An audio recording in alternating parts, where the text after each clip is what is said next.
There is a saying in Rome, "Every stone has heard an empire's secrets." I proved it true beneath the shadow of the Colosseum. It began not with a grand manuscript, but with graffiti, ancient, crude, and overlooked for centuries. In a restricted maintenance tunnel beneath the arena floor, a gladiator named Tertius of Thrace had scratched a message into the damp tufa stone in 312 AD. It was discovered during seismic retrofitting and almost power washed away before I stopped them. It read in crude Latin, "I saw them carry the eagle's gold where the beast drinks in darkness. They sealed it with the emperor's madness. Look where the condemned faced north. Most dismissed it as the ramblings of a doomed man. But I knew my Roman history. 312 AD was the year Emperor Maxentius stored the imperial treasury in Rome before his fateful battle against Constantine at the Milvian Bridge. History records Constantine capturing the treasury after his victory. But what if part of it never left Rome? What if a loyalist hid a reserve? The hunt for the $70 million Roman imperial gold had begun. Clue 1. Where the beast drinks in darkness. The eagle's gold was legionary pay, the imperial treasury. Where the beast drinks in darkness was the key. The Colosseum was the Flavian amphitheater, home to beasts. But where would they drink? In darkness. Not in the open arena.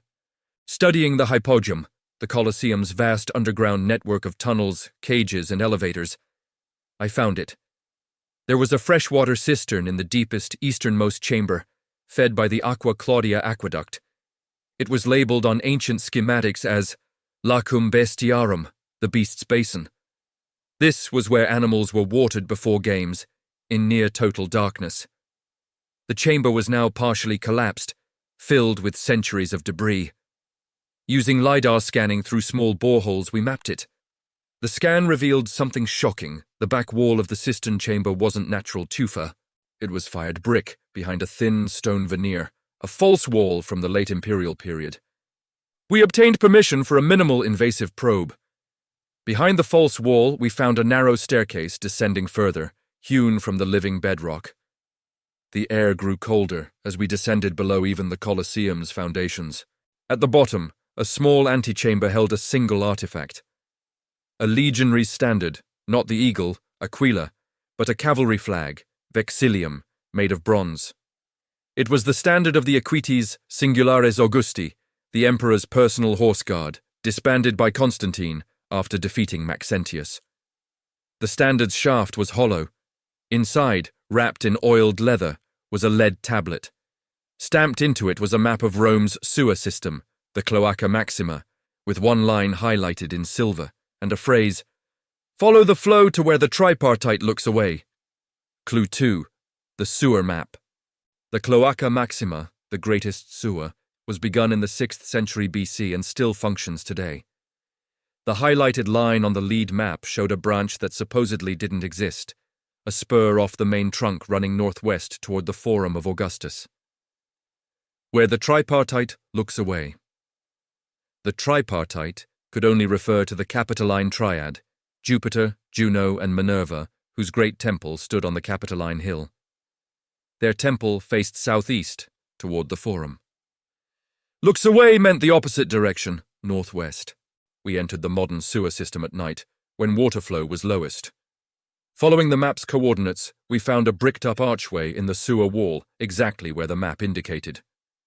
The bricks were different, smaller, late imperial style. We carefully removed them. Behind was a dry tunnel, its walls lined with opus reticulatum, diamond-pattern brickwork characteristic of early imperial construction. The air was stale but breathable. The tunnel ran straight for 200 yards before ending at a bronze grate depicting the she-wolf nursing Romulus and Remus. The grate was locked with a complex Roman combination lock, a series of rotating discs with letters. Inscriptions around it read, "The key is in the name of the 7th, who built anew from ashes." Clue 3. The 7th Emperor. Roman emperors were often numbered. The 7th could mean the 7th Emperor of Rome. That was Galba, if counting from Augustus, but that made little sense. Who built anew from ashes suggested an emperor who rebuilt after a fire. Emperor Nero, fifth emperor, famously rebuilt after the Great Fire of 64 AD, but he wasn't seventh. Then I realized, seventh emperor after the Julio-Claudian dynasty? That was Vespasian, founder of the Flavian dynasty, who built the Colosseum on the ashes of Nero's Domus Aurea. But the lock was late 4th century style, not Flavian. The clue was in the tunnel's location. We were near the Forum of Augustus, built by Augustus, the first emperor. Seventh from him? Let's count. 1. Augustus, 2. Tiberius, 3. Caligula, 4. Claudius, 5. Nero, 6. Galba, 7. Otho. Otho reigned only 3 months in 69 AD, the year of the 4 emperors. He built nothing. Wait. Built anew from ashes could refer to the fire of 80 AD under Titus. The emperor who rebuilt after that was Domitian, Titus's brother and successor. Domitian was the 11th emperor overall, but the 3rd, Flavian, not 7th. Frustrated, I re-examined the lock. The discs had letters, Latin alphabet, but also Greek.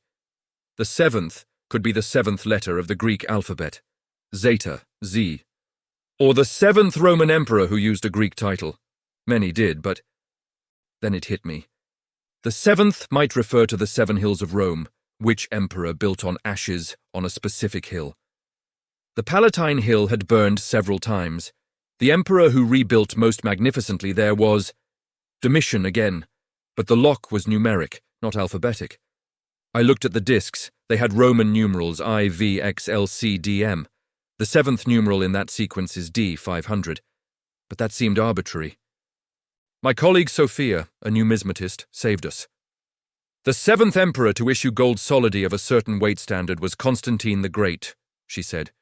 He literally rebuilt the empire from the ashes of the Tetrarchy, founded Constantinople, and he defeated Maxentius, whose treasure we're looking for. Constantine, of course, the Christian emperor. The discs weren't numbers. They were Chi-Rho symbols. The Christian monogram Constantine adopted. The 7th position of the Chi-Rho in a prayer. The Lord's Prayer has 7 petitions in the Latin version. The 7th is, Sed libera nos a malo, but deliver us from evil.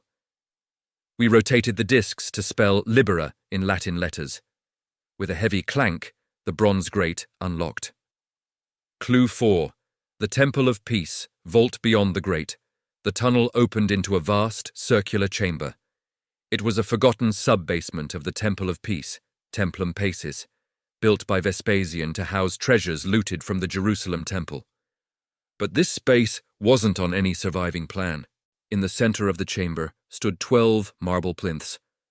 On each rested an iron-bound oak chest, remarkably preserved by the constant cool humidity. The chests bore the stamp, Ex Sacer Aer Imp, Ex Sacra Aerario Imperatoris, from the sacred treasury of the emperor. We opened the first chest. It glowed. Gold solidi, thousands of them, minted from the reign of Diocletian to Maxentius, stacked in original leather bags that crumbled at our touch. Each coin was nearly pure gold, featuring the profiles of emperors from the late crisis of the 3rd century. The second chest held gold bars, Roman ori ingots, stamped with the imperial mint mark and the fineness obrizum, pure gold. Each bar weighed a Roman pound, libra, about 327 grams. The remaining chests contained gold ceremonial armor, a muscled cuirass and helmet, gold votive offerings to Roman gods, gold table service, plates, bowls, spoons, and gold wreaths of oak leaves, military victory crowns. But the 10th chest was different. It held scrolls. The financial records of the Western Roman Empire from 305 to 312 AD, including troop pay schedules, tax revenues, and, most explosively, the last will and testament of Maxentius, directing this reserve be hidden to preserve the dignity of Rome should the unthinkable occur. He knew he might lose to Constantine. The emperor's insurance policy. We didn't remove anything. We called in the Soprintendenza Speciale Archeologia di Roma. The discovery was unprecedented, a completely intact, dated imperial treasury reserve. The valuation was a monumental task. The gold solidi numbered over 50,000 coins. At collector value, each coin worth $2,000–$5,000 due to condition and rarity, They totaled $250 million alone. The gold bars, 200 of them, added $20 million by weight. The artifacts were priceless, but insured for $50 million. However, this was a national treasure of Italy. It would never be sold.